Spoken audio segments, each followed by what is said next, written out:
कहानी का नाम भटका मन। सुचेत को लगता था कि अब घर में उसकी कोई सुनने वाला है ही नहीं। अब उसकी जिद भी जल्दी ही पूरी नहीं हो पाती थी। जिद करता तो पिताजी भी झिड़क देते, माँ डांट देती। छोटे भाई बहनों का सामान छीन लेना, उन्हें डांटना मारना, यह कार्य भी अब पहले की भांति न हो पाते, क्योंकि माँ उन्हीं का पक्ष लेती। जब तक दादी माँ थी वे उसका पक्ष लेती रहती थी। उसे अपने मन की हर बात कहने का अवसर मिल जाता था। वे प्रायः उसे मनमानी खाने पीने के लिए पैसे भी दे दिया करती थी। अब तो माँ हर खर्च का ब्यौरा पूछ लिया करती थी। पिताजी थे कि हर समय उसे पढ़ने के लिए कहा करते थे। सुचेत का मन पढ़ाई में न लगकर खेल कूद और शरारतों में अधिक लगता। परिणाम यह होता कि उसे पिताजी की डांट खानी पड़ती। ऐसे अवसर पर उसे दादी माँ की बहुत याद आती। अभी 5 महीने ही पहले ही उनकी मृत्यु हुई थी। वास्तव में सुचेत की ऐसी स्थिति का बहुत बड़ा कारण भी वे ही था। उसके माता पिता उनके सामने अधिक कुछ नहीं बोल पाते। कुछ बोलते भी तो वे सुचेत के सामने ही उसका पक्ष लेती। इस समय वह बड़ा जिद्दी, झगड़ालू, लापरवाह हो गया था। उस दिन भी यही बात हुई थी। परीक्षाएं निकट थी। सुचेत को इधर उधर घूमना, टीवी देखना और खेलने से ही फुर्सत न थी। पिताजी ने उसे डांटा तो वह भी गुस्से में भरकर कुछ बोल उठा। इस पर उन्होंने एक तमाचा सुचेत को लगा दिया। बस तभी गुस्से में भरकर सुचेत निकल पड़ा। जेब में खर्च के बचाए हुए 200 रुपये उसके पास थे। चलते चलते उसने उन्हें भी जेब में डाल लिया था। वह सीधा स्टेशन पहुंचा। सामने डिलक्स एक्सप्रेस गाड़ी खड़ी थी। बिना सोचे समझे वह उसमें चढ़ गया। जब गाड़ी चलने लगी तो वह चौंका। अब तक तो वह गुस्से में पागल हुआ यह सब काम कर बैठा था। अब उसे होश आया। अरे यह गाड़ी कहाँ जाएगी? मेरे पास तो टिकट भी नहीं है। उसे ध्यान आया। पास के यात्री से पूछने पर पता चला कि गाड़ी मुंबई जा रही है। मुंबई सुचेत के दूर के रिश्ते के एक मामा रहते थे। बचपन में एक बार कभी वह उनके यहाँ गया भी था। अतः सुचेत ने सोचा कि मामा के यहाँ कुछ दिन रहकर लौट आएगा। बेरीबली में वे रहते थे। इतने में उसे पता था अगले स्टेशन पर उतरकर वह टिकट ले आएगा। ऐसा सोचने लगा। गाड़ी जैसे जैसे आगे बढ़ती जाती थी सुचेत का मन विचलित होता जाता था। उसे बार बार यह भी लग रहा था कि वह बेकार घर से चला आया है। अब उसे लगा कि पिताजी उसके भलाई के लिए ही डांटते रहते थे। न होगा तो अगले स्टेशन पर उतरकर घर की वापसी लौट जाएंगे, ऐसा वह सोचने लगा।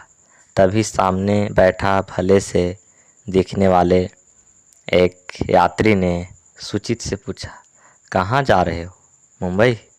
वह कुछ हकलाता हुआ सा बोला। उस व्यक्ति ने सुचेत को देखकर ही यह अनुमान लगा लिया था कि सच्चाई क्या है।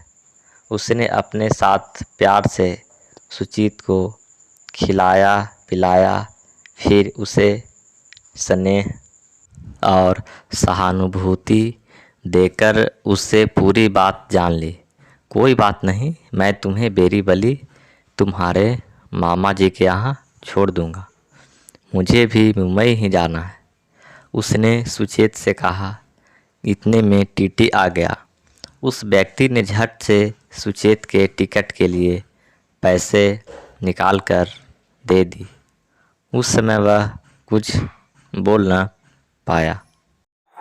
टीटी के चले जाने पर सुचेत ने उसे रुपये देने की बहुत चेष्टा की, परंतु उसने लिए ही नहीं। अरे जल्दी क्या है, तुम्हारे साथ ही चल रहा हूँ ना, बाद में दे देना। ऐसा कहकर उसने सुचेत को भी चुप करा दिया। लंबा रास्ता था।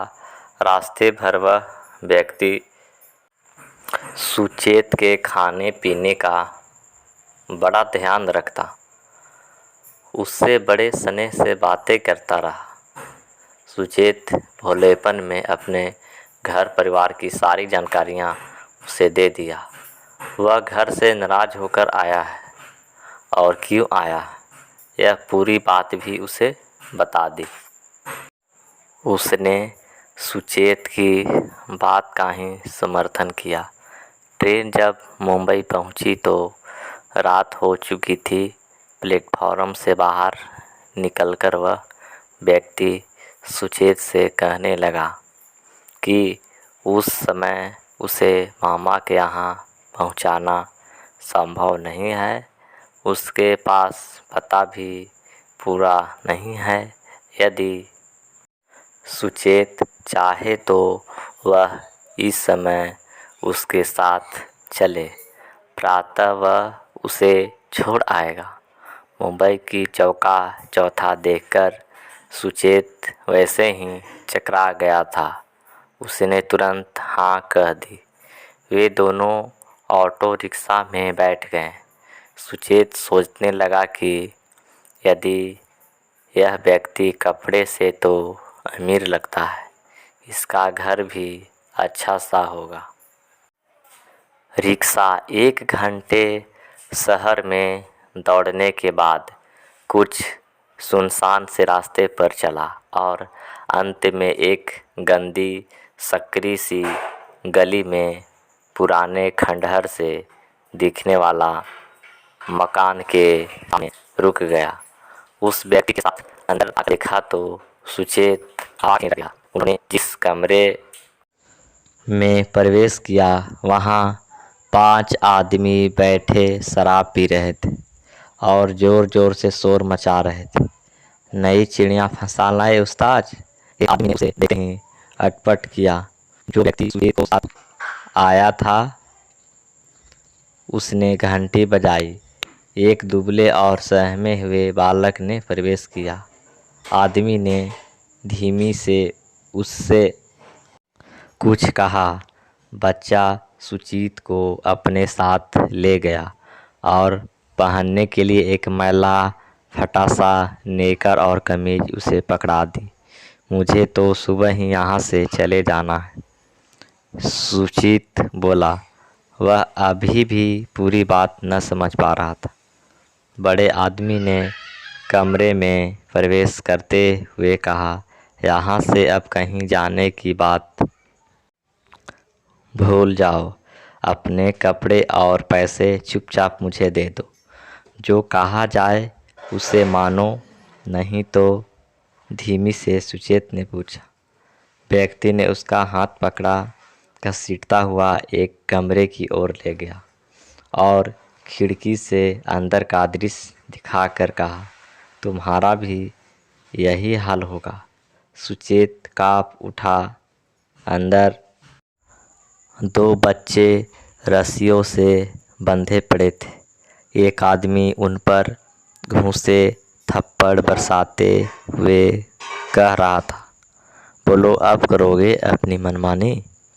उस आदमी ने अब सुचेत का हाथ छोड़कर कहा, तुम कुछ बड़े हो, समझदार भी होना चाहिए। अच्छी तरह सोच लो तुम्हें क्या करना है। अब तक सुचेत की समझ में धीरे धीरे सारी बातें आने लगी थी। तभी एक बच्चा आकर उसे अपने साथ ले गया। टूटी सी कस्तरी में सूखी रोटी रखी थी। ऐसी रोटी तो सुचेत की माँ कुत्ते को भी नहीं खिलाती थी।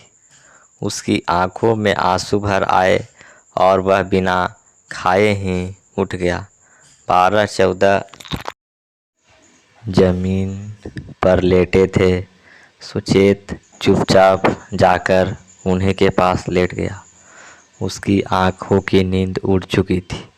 वह उस कुघड़ी को कोस रहा था जब उसने घर से भागने की बात सोची थी।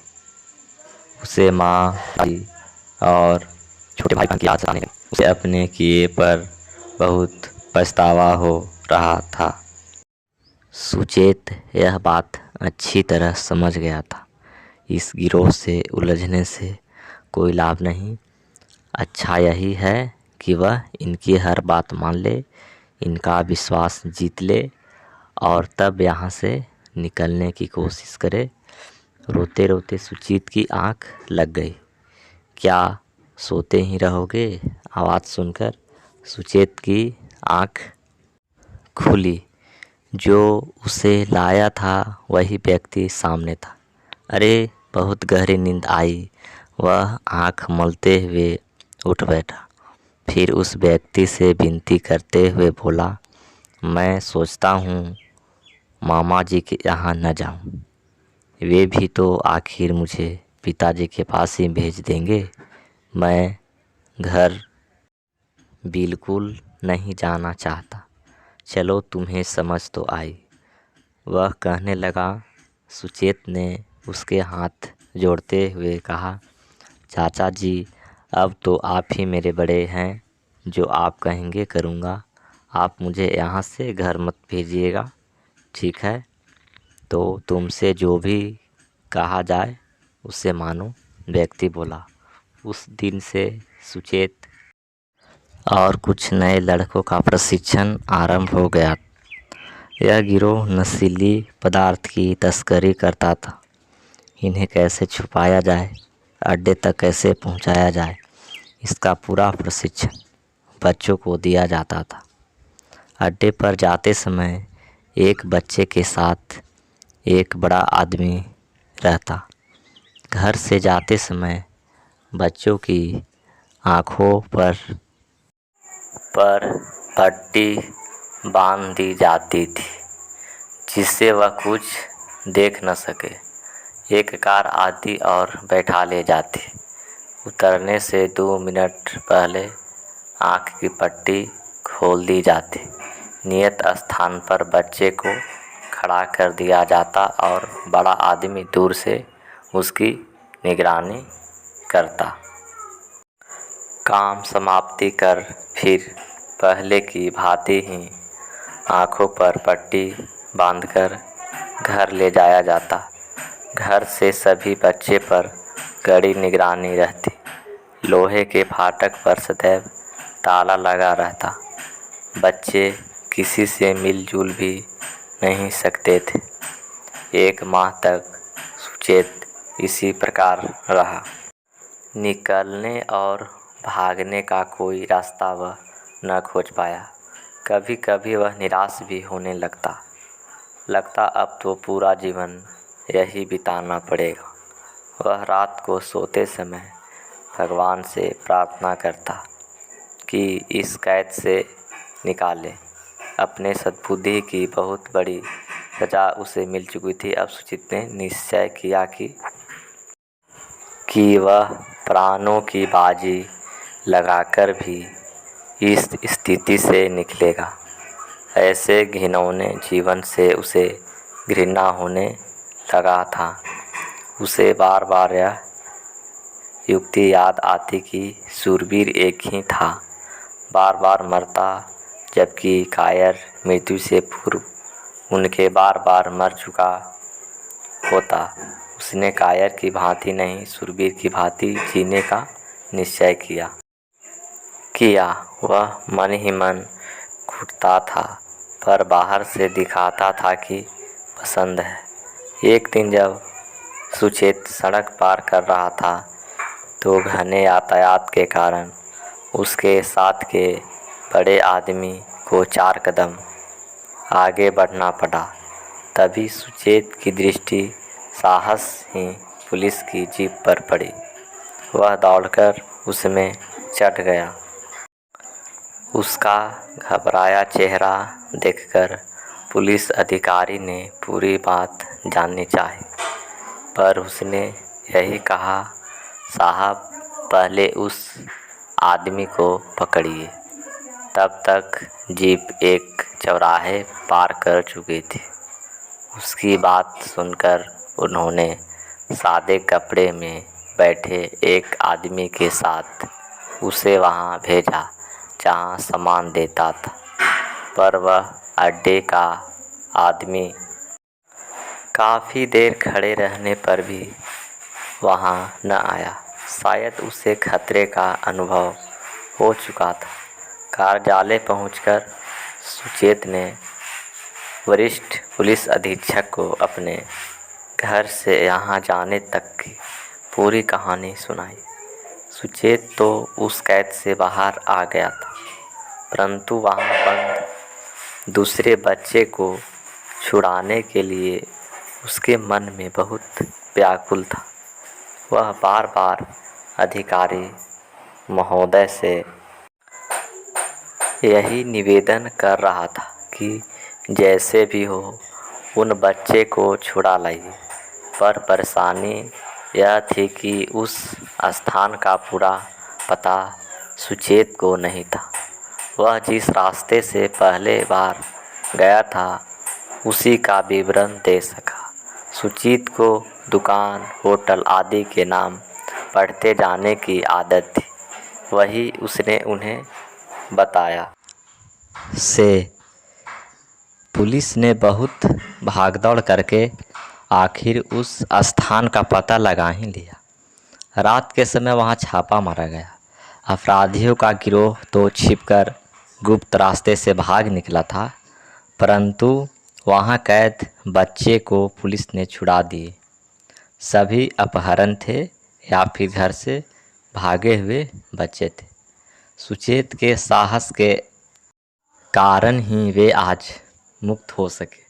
सुचेत यदि अपने इस प्रयास में असफल रहा होता तो अपराधी उसे मार मार कर अपंग बना देते।